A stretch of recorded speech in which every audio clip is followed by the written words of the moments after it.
This is CBS 46 News at 6. Getting results.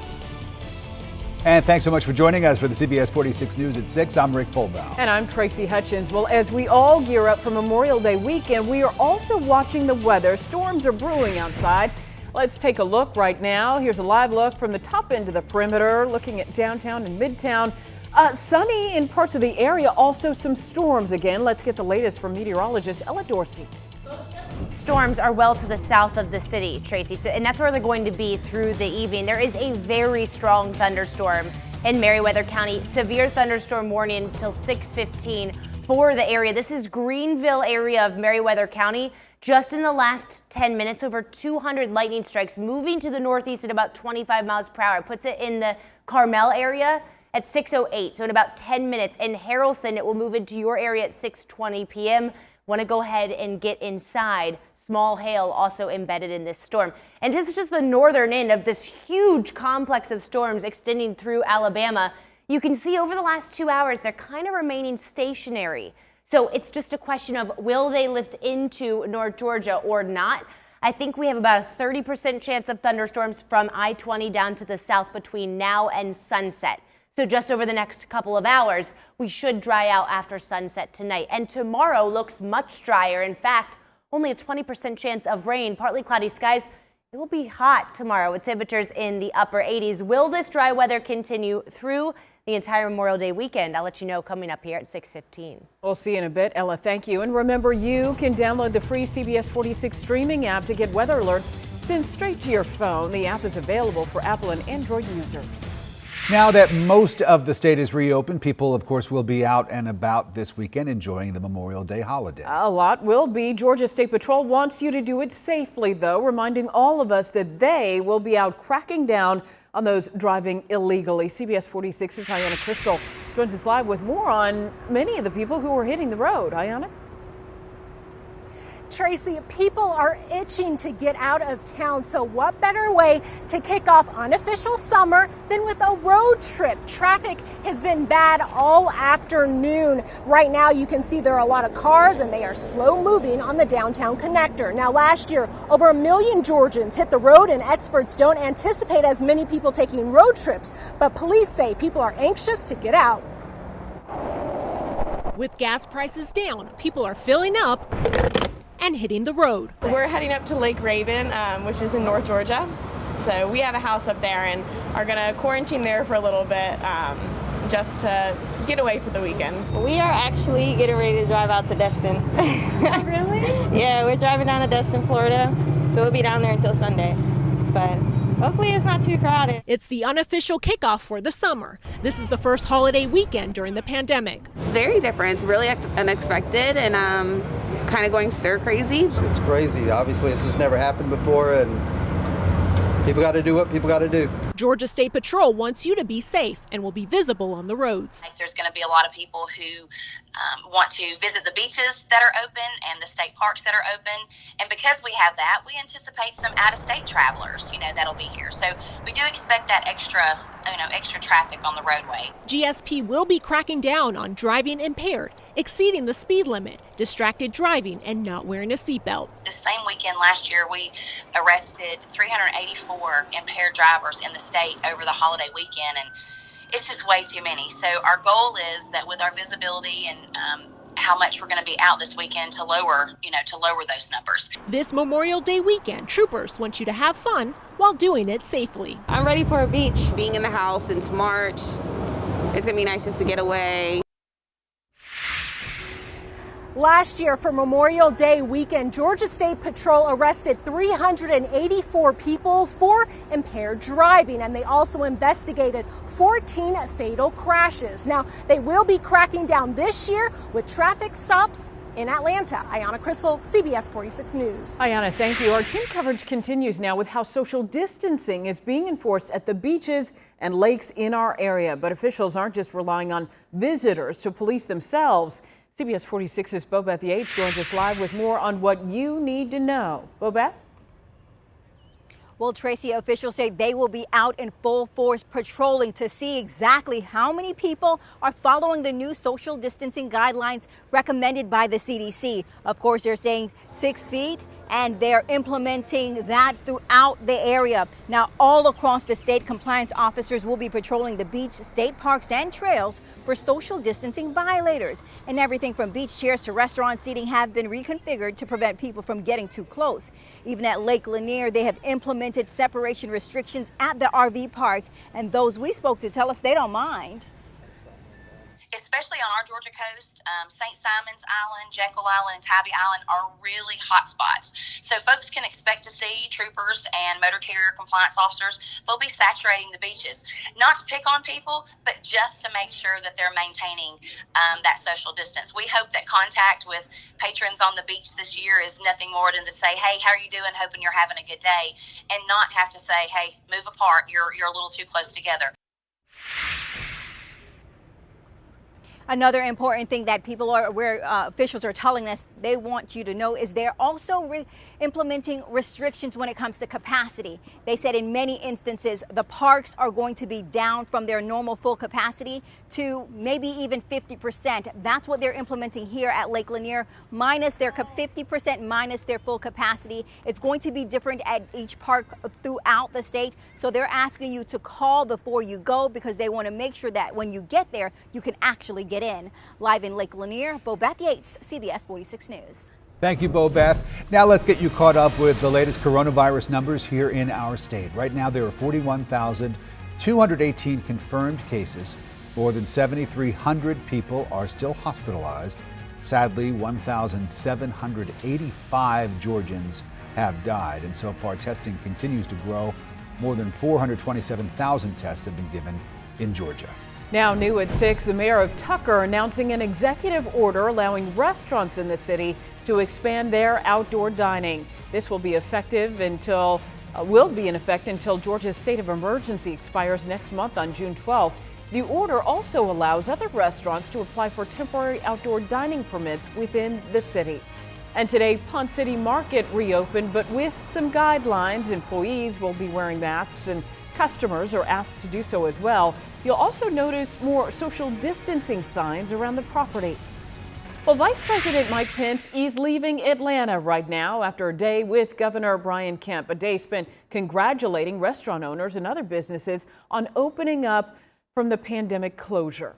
CBS 46 special assignment reporter Sally Sears was with the vice president today, and she's live in Norcross at Waffle House headquarters. Hi, Sally. Hey, Waffle House is scattered, smothered, and covered all over this thing today. It was fascinating. First, the governor was praised by the vice president for his leadership in reopening. This, of course, after President Trump criticized Governor Kemp for being one of the first states to reopen, saying he wouldn't do it quite that quickly. But today it was a roundtable here at Waffle House headquarters in Norcross. It gave 5 different Atlanta group leaders the opportunity to have the ear of the vice president. And what Mike Pence wanted to know, how's the recovery going?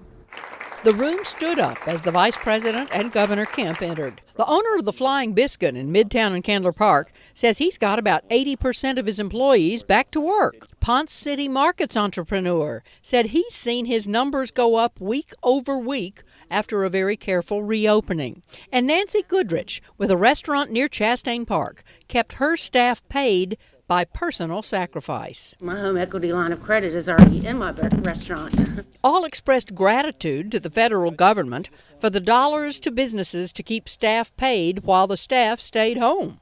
Georgia First Lady Marty Kemp told me the first family has not been going out much yet. We've been to a few pizza places, just pick up orders, tried to support a lot of different places and salads and things like that. But it's been good. Okay, you okay? I am good. Fighting some allergies, but I'm good. Okay. And after that, the vice president headed out the door, and all of those restaurant group folks said they were grateful for the money. They'd like for some more of that paycheck protection plan, payroll protection plan to continue, but that they are carefully measuring how safe their customers feel. The number one thing that they all seem to be saying is, thanks for the permission to reopen, we won't reopen or we won't stay reopened unless our customers feel very secure in our restaurants, and that's by having consistent safety standards that's obvious to the people who are eating in those restaurants. Live in Norcross, I'm Sally Sears, CBS 46 News. The customer safety is the key. Sally, thank you. Well, a social media post of a car door on fire, it's causing alarm and confusion. It's said to have been ignited by hand sanitizer that was heated up by the sun. CBS 46's Jamie Kennedy has been looking into the claims. There's a picture we're talking about. So, Jamie, should we be worried about leaving hand sanitizer in the car? Well, Tracy, yes and no. So the picture you saw up there, now that is of a real fire that happened inside a car, but the video that sometimes attaches with it, that one is a fake. So it was the Western Lakes District Fire Department that put it up as an example. It wasn't their picture, but it was to show that here, when you have a clear bottle of hand sanitizer inside the car, when the sun hits it, it can act just like a magnifying glass, intensifying the sun's rays, thus creating a fire. Now, hand sanitizer, it's mainly made up of alcohol in it. This one's 75, this one is 63. They roughly go around 70%. So they have ignition points, which are called flash points. So what that means is what temperature it needs to be at before it will light, and that is around 63 degrees. So maybe you can see it just there now. We've actually got a fire, so you can see how flammable this stuff is. But the good news is that it doesn't happen very often. But to be safe, if you just take this and you put it in your center console or somewhere out of the sun's way, you won't have anything like this happening. Live in Atlanta, Jamie Kennedy, CBS 46 News. And remember, when we are not on air, we're posting the latest coronavirus alerts onto our CBS 46 streaming app, which is absolutely free. You can download it in the Apple App Store or Google Play. DeKalb County investigators are looking for help finding a missing teen gone for weeks now. And unfortunately, they do think, Tracy, that foul play is involved. They do. CBS 46's Barmel Lyons is live at DeKalb County Police Headquarters, where earlier today they did have a press conference. Barmel, what did you learn from that? Yes, this afternoon they had a press conference at the DeKalb County Police Department, and it was all in accordance to the disappearance of teenager 16-year-old Anthony A.J. Hazelton Jr. Now, according to the Special Victims Unit, Captain T.R. Golden, A.J. disappeared from his Decatur home on April 19th and hasn't been seen or heard from since. Initially, his disappearance being investigated as a possible runaway, but evidence has led investigators to believe foul play is involved. The vehicle in connection to this disappearance is a 2005 black Honda Civic Coupe with a tag RUR 1584. AJ's mother, Abby Benji, says she just wants her son back home. He doesn't deserve this. He's a really good person. And anybody that has a 16-year-old brother, nephew, cousin, son can understand how we feel. Now, officers are asking anyone who has any information to please call the number you see on my screen. Last he's 6 foot tall, last seen wearing black Nike tracksuit with white sneakers. So if you see anybody of that description, call that number on the screen. In DeKalb County, I'm Barmel Lyons, CBS 46 News. Today, a very warm day. For the first time all week, we were above average. We hit 86 degrees. That warming trend continues into the weekend. Live look over Atlanta. You can see some clouds popping up south of the city, but it's a gorgeous night. Currently 80 degrees at the airport, only a 1/100th of an inch of rain at the airport today. Most of the heavy rain was north of the city and south of the city, and that's where very strong thunderstorms are occurring right now. Severe thunderstorm warning until 6:45 for this storm moving into Spalding County. It's headed towards the Griffin area. Quarter-sized hail, very gusty winds. You see the small gradient between the green and the red here? That's 60-mile-per-hour winds moving in front of this storm. Also, pea-sized hail and a lot of lightning. So it's going to reach the Blanton's Mill area in just around 3 minutes. Williamson at 6:27, Brooks at 6:39. If you live in these areas, head indoors. Also, scattered thunderstorms across Heard County, moving back into Coweta County. Noonan, you are going to get wet, very wet here soon once again. Generally, the thunderstorms have been south of our area, parts of southern Alabama, along a stationary boundary that's been sitting there today. Now, If this lifts north, we could see these thunderstorms lift into metro Atlanta through the evening, but I don't think it's going to. I think it's going to stay right where it is. So only about a 30% chance of rain, especially if you live south of the city between now and sunset, and then we begin to dry out. And that will be the trend through the weekend. All week, this low pressure has been sitting in our area, funneling in moisture. It's the reason we've seen the cool and cloudy conditions, but high pressure replaces it this weekend. That brings dry air in and much lower rain chances tomorrow. Only about a 20% chance of thunderstorms, mainly in the mountains with partly cloudy skies. Temperatures in the mid to upper 80s, high humidity as well. Warming trend into Sunday, almost 90 degrees, but we do see scattered thunderstorms return, and thunderstorms are likely to be the most widespread, unfortunately, on Memorial Day itself, about a 50% chance for storms. So overall, not a washout, but you do need to stay updated with the forecast if you will be outside, especially on Sunday and Monday. Great idea to download the CBS 46 app. We'll send you push notifications of severe weather in your area.